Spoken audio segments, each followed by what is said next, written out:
Bonjour et bienvenue à tous dans cette nouvelle vidéo, toujours dans cette série relative au produit intérieur brut. Et bien, comme vous le savez, la vidéo précédente était axée sur la première approche de calcul du produit intérieur brut. Et bien, c'était l'approche de production. Si vous voulez retrouver la vidéo, bien, vous n'avez qu'à vous abonner à la chaîne si vous n'avez pas encore fait. Et quant aujourd'hui, eh bien, nous allons aborder la deuxième approche relative au calcul du produit intérieur brut. Eh bien, il s'agit justement de l'approche des revenus, ou l'approche par les revenus, bien les PIB par le revenu. Alors, le calcul du PIB par l'approche des revenus eh bien, prend en compte 5 composantes. Il y a notamment les salaires, il y a les EBE, les excédents bruts d'exploitation, le RMB, c'est-à-dire les revenus mixtes bruts, il y a le T, c'est-à-dire les taxes et impôts récoltés par l'État, et enfin, la dernière composante, les subventions. Alors, entendez ici par le salaire, ça veut dire que l'ensemble de tous ces revenus qui sont versés aux ménages par les opérateurs économiques, par les entreprises, à la suite de l'exploitation du facteur travail. Ça veut dire que dans les circuits économiques, l'homme est utilisé, les potentiels, ses capacités sont utilisées par les entreprises, par les industries, afin de pouvoir produire. Et en contrepartie, c'est-à-dire en contrepartie de cette exploitation, les industries, les entreprises sont obligées de verser à ces facteurs de travail-là, principalement les ménages, ce qu'on appelle les salaires, les revenus. Alors, deuxième, c'est les excédents bruts d'exploitation. Les excédents bruts d'exploitation ici ne sont rien d'autre que les profits qui sont réalisés par les entreprises. Vous savez qu'à la fin de chaque exercice, les entreprises obtiennent des résultats ou calculent les résultats. Après calcul des résultats, qu'est-ce qu'elles font? Elles affectent ou répartissent ces résultats-là au sein de leurs entreprises, au sein de leurs organisations. Après répartition, affectation des résultats, qu'est-ce qui se passe? Les entreprises doivent payer à l'État ce qui est dû à l'État, les impôts, les taxes et autres droits dus à l'État. Après ces paiements, le gain qui reste effectivement entre les mains d'entreprise, c'est ce qu'on appelle généralement le profit.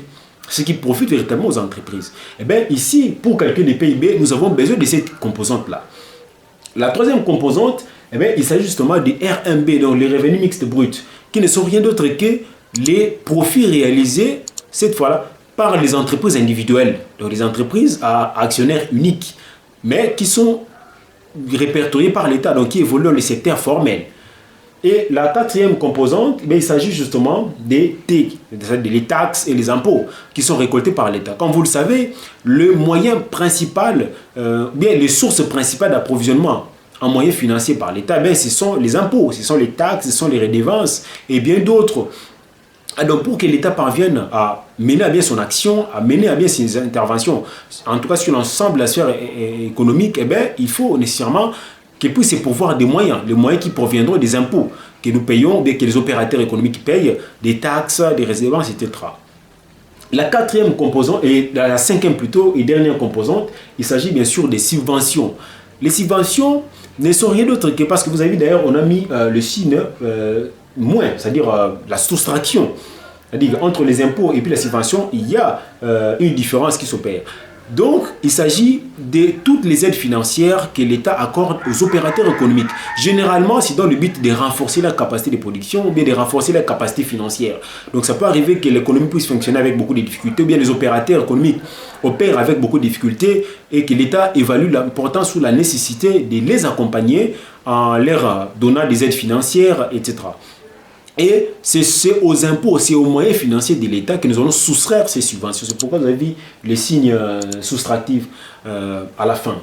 Donc, voilà un peu ces composantes qui font les produits intérieurs bruts selon l'approche des revenus. Donc, on essaie de calculer les PIB en unité monétaire partant de toutes ces différentes composantes qui sont très, très importantes.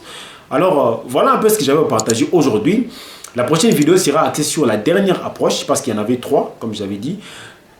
La dernière approche qui concerne justement l'approche par la demande. Alors, quant à ces condensés, si vous trouvez que c'est insuffisant, vous n'avez qu'à m'écrire via cette adresse, je vais vous répondre. Et si vous n'êtes pas encore abonné, abonnez-vous à la chaîne pour ne rien rater, ou bien pour retrouver les autres vidéos, en tout cas précédentes, toujours dans le cadre de cette série relative au produit intérieur brut. Quant à moi, je vous dis à la prochaine et merci.